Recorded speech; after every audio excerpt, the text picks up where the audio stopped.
નમસ્કાર, હું છું પ્રિયંકા. તમે જોઈ રહ્યા છો સિટી કવરેજ ન્યૂઝ. આજના મુખ્ય સમાચાર.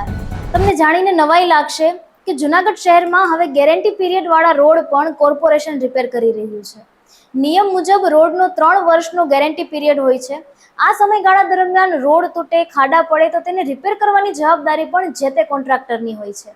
તેમ છતાં ગેરંટી પીરિયડ વાળા રોડના ખાડામાં પણ કોર્પોરેશન કાંકરી નાખી અને ખાડા પૂરી રહ્યું છે.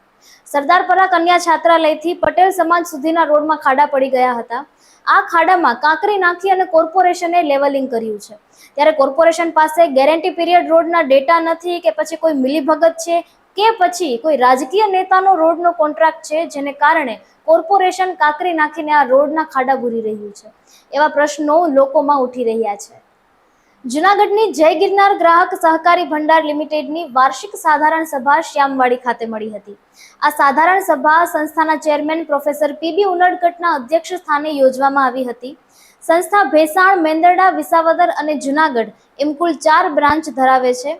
સંસ્થાના 6155 સભાસદ છે. 2653 લાખ ડિપોઝિટ, 2083 લાખ ધિરાણ અને 32 લાખ નફા સાથે સંસ્થા પ્રગતિ કરી રહેલ છે. સાધારણ સભામાં સંસ્થાના સાહસિક સભાસદ કે જેઓએ 2025 અમરનાથ યાત્રા સંપન્ન કરેલ છે તેઓનું સન્માન કરવામાં આવ્યું હતું. જૂનાગઢ મહાનગરપાલિકામાં ટોયલેટ બાથરૂમમાં પાણી પહોંચાડતી મોટર બગડી ગઈ છે, જેના કારણે ઉપર સુધી પાણી પહોંચતું નથી. પરિણામે કોર્પોરેશનમાં ટોયલેટ બાથરૂમમાં જવાના પાણીના પણ ધાંધિયા થઈ ગયા છે. ત્યારે કર્મચારીઓને તેમજ મનપામાં આવતા અરજદારોને ટોયલેટ બાથરૂમ જવા માટે મુશ્કેલી ન પડે તેના માટે ફાયર બ્રિગેડની મદદ લેવાઈ હતી. ફાયર બ્રિગેડને જાણ કરવામાં આવતા ફાયર સ્ટેશન ખાતેથી 12,000 લીટરના પાણીના બંબાને ભરીને કોર્પોરેશન ખાતે મોકલવામાં આવે છે. બાદમાં ફાયર બ્રિગેડના બંબાની મદદથી ઉપરની ટાંકી સુધી પાણી પહોંચાડવામાં આવે છે. જૂનાગઢમાં ડોક્ટર એચ.એલ. કણસાગરા દ્વારા 5 દિવસના ગણેશ મહોત્સવની ઉજવણી. જૂનાગઢમાં ઝાંઝરડા ચોકડી પર આવેલ અક્ષર આઇકોનના પહેલા માળે ડોક્ટર એચ.એલ. કણસાગરા પરિવાર દ્વારા 5 દિવસીય ગણેશ મહોત્સવની ઉજવણી કરવામાં આવી રહી છે. બુધવારે રંગે ચંગે ગણેશ મહોત્સવની શરૂઆત કરવામાં આવી હતી. રવિવાર સુધી ગણનાયકની પૂજા અને અર્ચના કરી ભવનાથ ખાતે કોર્પોરેશન દ્વારા બનાવાયેલ વિસર્જન કુંડમાં ગણેશ મૂર્તિનું વિસર્જન કરવામાં આવશે. ગણેશ મહોત્સવને સફળ બનાવવા માટે ડોક્ટર એચ.એલ. કણસાગરા, ડોક્ટર મયુર કણસાગરા, કૃપાલી કણસાગરા અને યુનિપેથની ટીમ જહેમત ઉઠાવી રહી છે. અત્યારે દેશભરમાં કૂતરાઓ પ્રત્યે એક અલગ ચર્ચા ચાલી રહી છે, જેમાં સુપ્રીમ કોર્ટ દ્વારા દિલ્હીમાંથી કૂતરાઓને ડોગ શેલ્ટરમાં મોકલવાનો આદેશ થયો હતો, જેનો વિરોધ વધતા કોર્ટ દ્વારા કૂતરાઓનું ખસીકરણ કરવા આદેશ કરવામાં આવ્યો હતો. આજે જૂનાગઢ શહેરમાં કૂતરાઓને લઈને મનપા દ્વારા શું કામગીરી કરવામાં આવી છે તે અંગે જાણકારી મેળવવા પ્રયાસ કરતા જાણવા મળ્યું છે કે જૂનાગઢ શહેરમાં છેલ્લા 2 વર્ષથી મહાનગરપાલિકા સંચાલિત ડોગ સ્ટરીલાઇઝેશન સેન્ટરમાં શ્વાનોનું ખસીકરણ અને રસીકરણ કરવામાં આવે છે, જેમાં અત્યાર સુધીમાં 4,800 શ્વાનોનું રસીકરણ અને ખસીકરણ કરવામાં આવ્યું છે. જેના કારણે આ શ્વાનોને જો કોઈ હેરાન ન કરે તો તે કરડશે નહીં. કદાચ કરડે તો પણ હડકવા થવાની સંભાવના નહીવત રહેશે, જેને કારણે હડકવાના ઇન્જેક્શન લેવામાંથી સંભવતઃ મુક્તિ મળશે. કૃષિ મંત્રી રાઘવજી પટેલે એક મહત્વપૂર્ણ જાહેરાત કરતા જણાવ્યું હતું કે ખેડૂતોને પોતાના પાક ઉત્પાદનના પોષણક્ષમ ભાવ પૂરા પાડવાના આશય સાથે પ્રધાનમંત્રી અન્નદાતા આય સંરક્ષણ અભિયાન હેઠળ વિવિધ જણસીઓની ટેકાના ભાવે ખરીદી કરવામાં આવશે. ચાલુ સિઝનમાં રાજ્યના મહત્તમ ખેડૂતો ટેકાના ભાવે વેચાણનો લાભ લઈ શકે તે માટે અગાઉથી જ મગફળી, મગ, અડદ અને સોયાબીન પાકની નોંધણી શરૂ કરવામાં આવશે.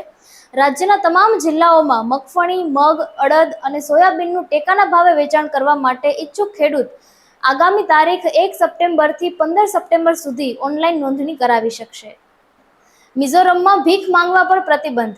જી હા, મિઝોરમ દેશનું પ્રથમ રાજ્ય બન્યું જ્યાં ભીખ માંગવા પર પ્રતિબંધ મુકાયો છે.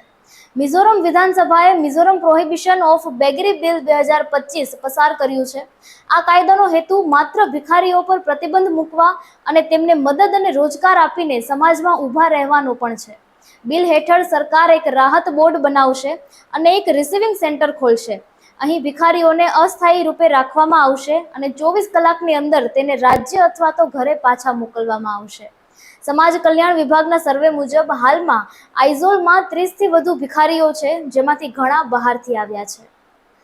લા નીનાના કારણે વરસાદના કહેર બાદ હવે ભારતમાં હાડ ધ્રુજાવતી ઠંડી પડશે. સપ્ટેમ્બરથી નવેમ્બર વચ્ચે જ લા નીનાને કારણે ઠંડી શરૂ થઈ જશે. ભારતમાં પણ શિયાળા પર લા નીનાની વ્યાપક અસર થવાની પ્રબળ શક્યતા છે. અમેરિકાના રાષ્ટ્રીય મહાસાગર અને વાતાવરણીય વહીવટે લા નીનાની અસરકારક હોવાની આગાહી જાહેર કરી છે. આ રીતે આ વખતે ભારતમાં તીવ્ર ઠંડી પડવાની શક્યતા છે.